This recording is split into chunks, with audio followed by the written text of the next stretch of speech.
Welcome to all प्यारे बच्चों। आज हमें अपना चैप्टर नंबर 6 शुरू करना है, जिसका नाम है वर्ग और वर्गमूल, स्क्वायर एंड स्क्वायर रूट। यहां पर हम देखते हैं वर्ग का जो क्षेत्रफल हमने अभी तक सीखा है, एरिया ऑफ स्क्वायर, वो साइड इंटू साइड यानी भुजा गुना भुजा होता है। यदि हमारे पास वर्ग की भुजा 1 सेंटीमीटर दी गई है, वर्ग का क्षेत्रफल 1 गुना 1 वर्ग सेंटीमीटर होगा। 2 सेंटीमीटर हमारे पास भुजा है तो 2 गुना 2 4 वर्ग सेंटीमीटर होगा।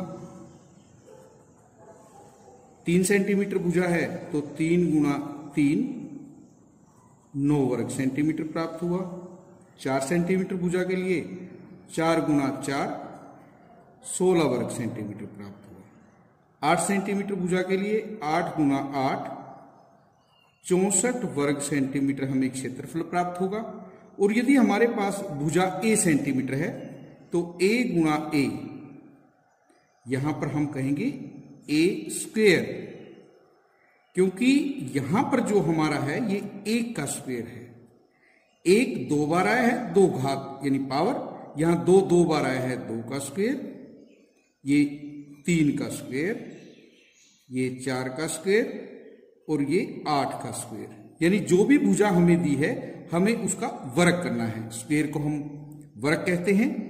अब हम देखते हैं जो हमारे पास ये संख्याएं हैं यही हमारी वर्ग है, यानी 1 का वर्ग, 2 का वर्ग, 3 का वर्ग, 4 का वर्ग, 8 का वर्ग और यहां a का वर्ग। आप कह सकते हैं 1 का वर्ग 1, 2 का वर्ग 4, 3 का वर्ग 9, 4 का वर्ग 16, 8 का वर्ग 64 और यहां पर a गुना a यानी a का वर्ग।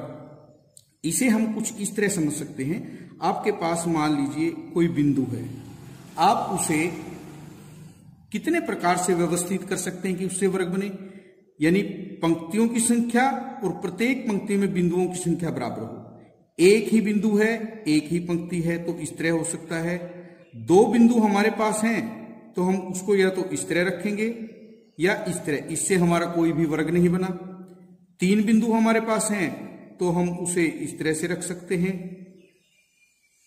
या हमारे पास इस तरह से भी 3 बिंदु हो सकते हैं, या 2 बिंदु इस तरह से, 1 बिंदु इस तरह से, इनसे कोई वर्ग नहीं बना। 4 बिंदु हमारे पास हैं तो अगर उन्हें हम इस तरह रख दें तो आप देख सकते हैं ये हमारे पास एक वर्ग के प्रकार का होगा। 2 पंक्तियां और प्रत्येक पंक्तियों में 2-2 बिंदु। इसी प्रकार हमारे पास 9 बिंदु यदि हैं तो उन्हें इस प्रकार रख सकते हैं। 3 पंक्ति हैं और प्रत्येक पंक्तियों में 3-3 बिंदु, यानी कि ये एक वर्ग की तरह होगा। 9 संख्या जो हमारी है वो वर्ग है, यहां 4 संख्या है जो हमारी वर्ग है। 2 बिंदु हम एक पंक्ति में लेंगे और 2 बिंदु एक पंक्ति में, ये 2 का वर्ग होगा और ये 3 का वर्ग, और यहां पर हमारे पास है 1 का वर्ग। इस प्रकार हमें सीखना है। आइए हम कुछ संख्याओं के वर्ग सीखते हैं। सबसे पहले 1 का वर्ग हमें करना है तो 2 बार उसे गुना करना है। 1 का वर्ग 1 होगा। 2 के वर्ग के लिए 2 को 2 बार गुना 4। 3 का वर्ग करेंगे तो 3 गुना 3 9। 4 का वर्ग करेंगे 4 गुना 4 16। 5 का वर्ग 5 गुना 5 25। तो आपको जिस संख्या का भी वर्ग ज्ञात करना है उसे 2 वर्ग गुना करना है।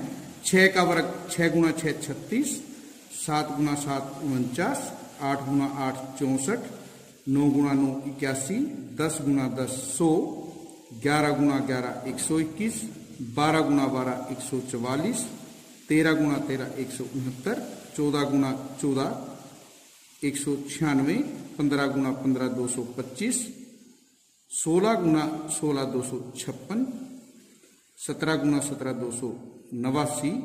क्या आप बता सकते हैं 18 गुना 18 क्या होगा? 324 होगा। 19 गुना 19 361 होगा और 20 गुना 20 400, यानी 20 का वर्ग 400, 19 का वर्ग। इस प्रकार हम वर्ग संख्याओं को कम से कम 20 तक जरूर याद रखेंगे।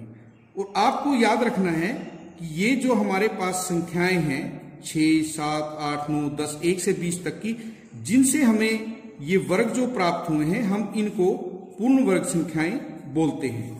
ये हमारे पास जो हैं पूर्ण वर्ग संख्याएं हैं। आपको इन पूर्ण वर्ग संख्याओं को याद रखना है और एक विशेष बात का ध्यान रखना है। पूर्ण वर्ग संख्याओं में इकाइकांक आपने देखा, यहां पर पूर्ण वर्ग संख्याएं हैं, इनमें शून्य भी है, उसके बाद आप देखिए एक भी है, दो किसी भी संख्या के वर्ग में नहीं है, उसके बाद हमारे पास तीन भी नहीं है, चार हमारे पास है, 5, 6 और 9। यदि हमारे पास इनके अलावा किसी भी संख्या में इकाइकांक 2, 3, 7 या 8 हो तो हम कह सकते हैं वह पूर्ण वर्ग संख्या नहीं है। तो आपको इन अंकों को याद रखना है।